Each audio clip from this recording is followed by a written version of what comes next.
Praise the Lord. Adofo Onyankopon shall be brave. And a day ye can for a didn't crono. And a day ye didn't Kɛseɛ and many a mano. And a day ye Kɛseɛ did you a ye and on camphor no on tontono. A ya won't quan ye nimo na won't quan so any a door. Won't quan ye dear hoto so a ye and tea. Ewurade because of the wato so. Ewurade that was sit. Akwa hodro koma ye da wase ogye sonkra wogye ye da wase sawda so ti wa henwa konkron so na wodi wo hene wiase nyina ya wodia tumi nyina bro mo ho ase ehye waso mrase ye da wase ne senti Ewurade ye mpaibo nyina ne se ye kweti wa Ewurade enim se ye ntimi nya hwe ye kweti wa asem no a ye ntimi nya hwe eno nti Ewurade kasa kire ye nenso na woni onyam nya kɛseɛ ɛwɔ yabrabɔ mu wɔ Jesus Christ din mu ɛna yabɔ mpaeɛ amen. Ɔdɔfo ɛna nso me ma wakɔ abade ba ɔte aseɛ sɛ dwumadie yi so ne afia kenkan nsɛm afi Samuel woma a ɛdi kan ɛti aduonu nsia ne kyekyɛmu wɔtwe kɔsi 12 1 Samuel 26:8-12. Ɔdɔfo ma nti Awurade asɛm na ɔse ɛyɛ nokore sɛ Ewurade de watamfo ahyɛ wo nsa ɛwɔ berɛ te sɛ mu. Na Abishai ɛka kyerɛ David. Ɔse, ma yɛmfa pia no ɛmfa ɛmwura ne mu ne ti mu ɛnkɔsi fam. Na ɛho nhia sɛ yɛbɛka sɛ yɛyɛ ne saa mpere no, yɛyɛ ne saa a obɛwu prɛko pɛ. Ɛna David ka kyerɛ ne sɛ, nkonni a Onyankopɔn asa no enwo na hwan ene betimi ekum ɔhene a afobuo ɛma ne so sasafo Awurade te ase ɔno ankasa ɛna ɔbɛbɔ Saul ahwe ɛnyɛ yɛn ɛne ebeku no efisɛ Onyankopɔn ankasa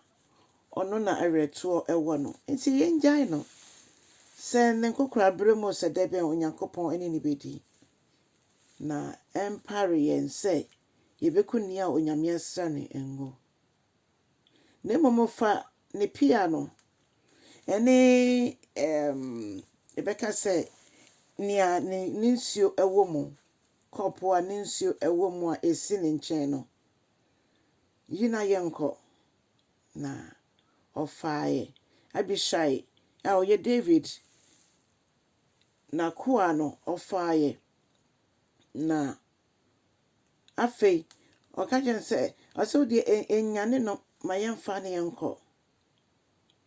na yɛkan yɛtoa so ebehu sɛ David ɛne ne nkurɔfoɔ ɛkɔ gyina bepɔ no baabi a Saul ada ne pia se ne kɔn ho no na ɔmokɔ opposite side na so mokɔ gyina baabi a ɔto n'ani obehu ɔmo ɛwɔ akyirikyiri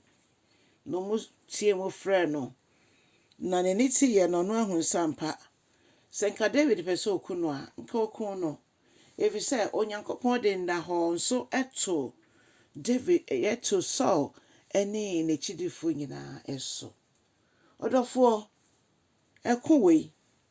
mene wo anka yɛbɛko paa nka yɛde apia yɛsi ne kɔn ho pɛi deɛ nka bɛyi yɛde ku no ɛmpa yɛmpo yɛtumi bɔ de ku yɛatamfo. Ɔdɔfoɔ David anko honam ani ko yɛhwɛ tam ne Goliath ko yɛ na wanko ne honam mu ɔko no honhom mu ampa ɔde nkan ka sɛ me Nyankopɔn bɛyi wo ahyɛ me nsa ɛno nti saa na tie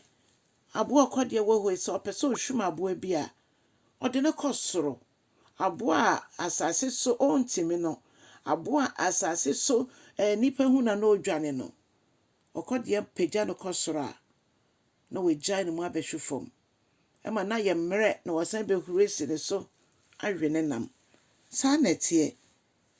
yɛma Nyame kwan a ɔma yɛ akwankyerɛ ɛma yɛtumi didi yɛatamfo so nkonim empaibɔ ne yɛ akodeɛ. Ɔdɔfoɔ ehia sɛ wobɛko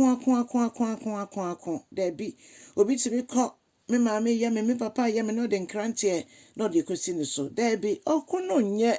honam mu ko okono eye honhom mu ko moma yenja ye ko mu Ewurade na onkoma ya na enye fefefe eno ne nuonyam hye wo mu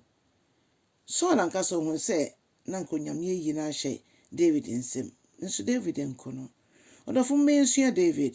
niema nyame enko ye koma yen onyankopon nhyira o cha asem no na ma fa hodie so mro bi nso abrabo mu ewo Jesus din mu amen.